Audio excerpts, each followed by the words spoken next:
안녕하십니까. 세상을 읽어주는 남자 이상훈입니다. 오늘은 엔비디아에 대한 전방위적 공격과 엔비디아의 대응이 시작됐다는 주제로 한 말씀 드리겠습니다. 이 잘 나가면 견제를 받는 게 세상사입니다. 지금 AI 시장이 딱 그런데요. 이 공적은 엔비디아입니다. 이 AI 프로세서 시장에서 엔비디아가 워낙 막강하다 보니 엔비디아의 독점 구조를 깨기 위한 움직임이 한창입니다. 이미 엔비디아의 GPU가 풍기를 겪는 상황에서 이 MS 마이크로소프트는 11월 연례 개발자에서 자체 개발한 AI 칩을 처음으로 공개합니다.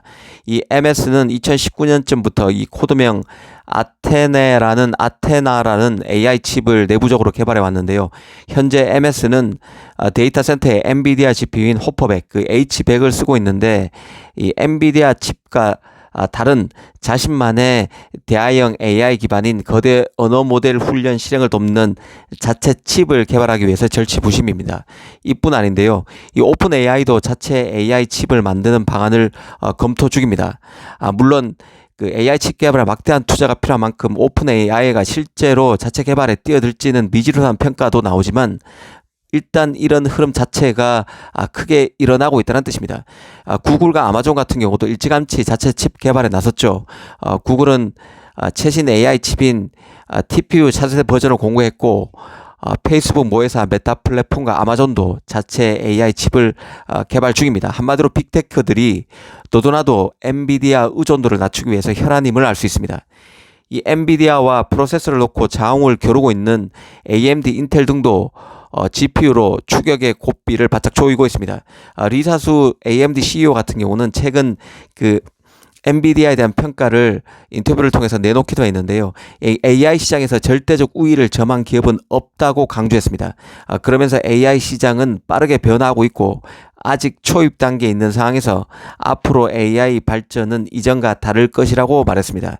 한마디로 엔비디아가 초반 기세를 올리고 있지만 그 초반 기세는 오래가지 않을 것이라고 다시 한번 강조한 것이죠. 흔히 엔비디아가 GPU의 강력함, 그리고 소프트웨어인 쿠다 때문에 지금의 우위가 계속 이어질 것이란 세간의 평가가 나오고 있지만 이를 반박한 것으로 볼 수 있습니다. 그러면서 리사수는 엔비디아 하드웨어 칩만 놓고 보면 엔비디아가 월등하다고 보지 않는다고도 했습니다. H100을 AMD의 MI300이나 인텔 가우디 GPU와 비교해 보면 기능에서 별 차이가 없다는 평가도 나오는데요. 이런 것을 다시 한번 시사한 것입니다. 리사수는 엔비디아 H100이 AI 훈련 워크로드 측면에서는 강점을 가지고 있다고 인정하면서도 AI 시장은 한 칩 제품이 다른 칩 제품보다 더 나은 이분법적 시장이 아니라고 설명했습니다. 어떤 제품은 AI 훈련에 탁월하지만 또 어떤 제품은 AI 추론에 더 적합할 수 있다면서 이는 전적으로 제조업체가 구성 요소를 어떻게 결합하는가에 달려있다고 말했습니다. 리사수는 AMD의 GPU인 MI300 같은 경우 거대 언어 모델 추론 작업에 탁월하다면서 AI 추론 시장에서 AMD가 큰 시장 수요를 창출할 것이라고 강조했습니다.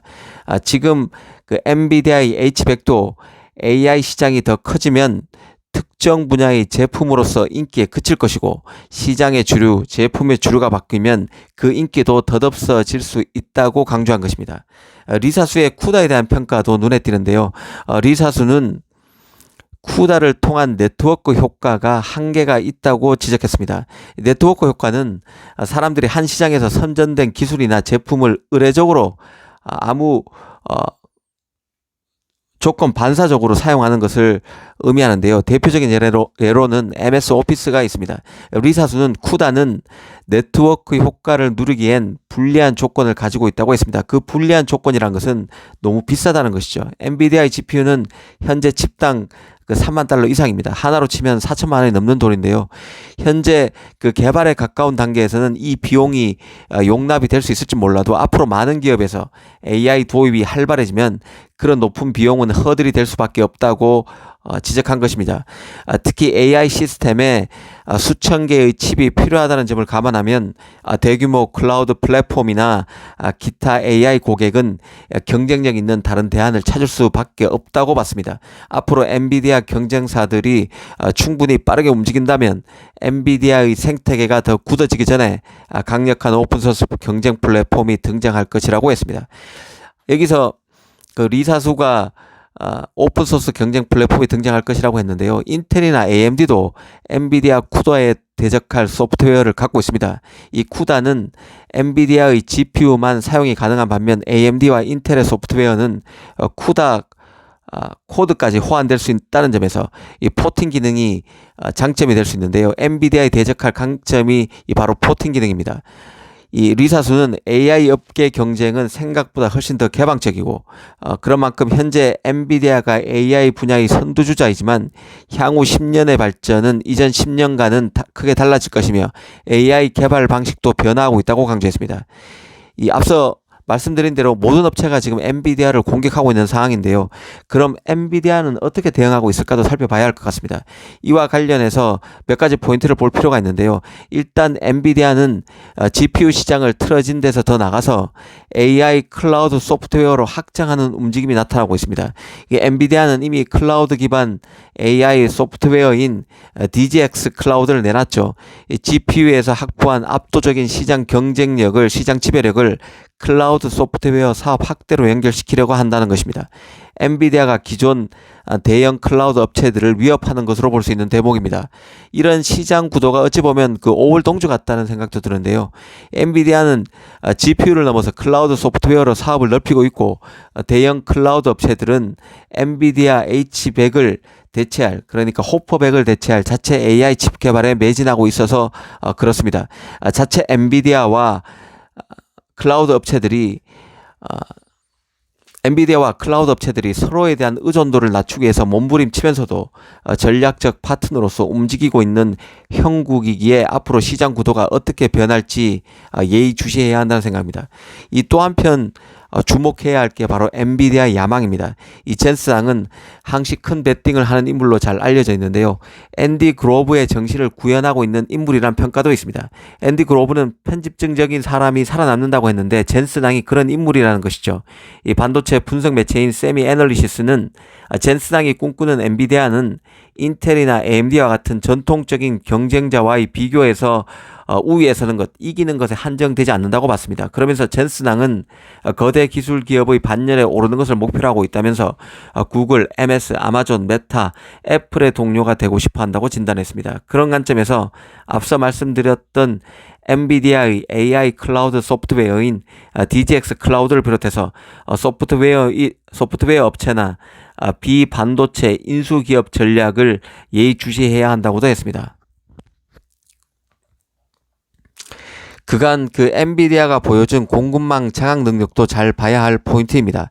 과거 엔비디아가 GPU를 만들 파운드리 생산 라인 부족에 직면해서 TSMC에 조 단위의 선지급금을 주고 라인을 잡았다는 말씀을 드린 적이 있습니다.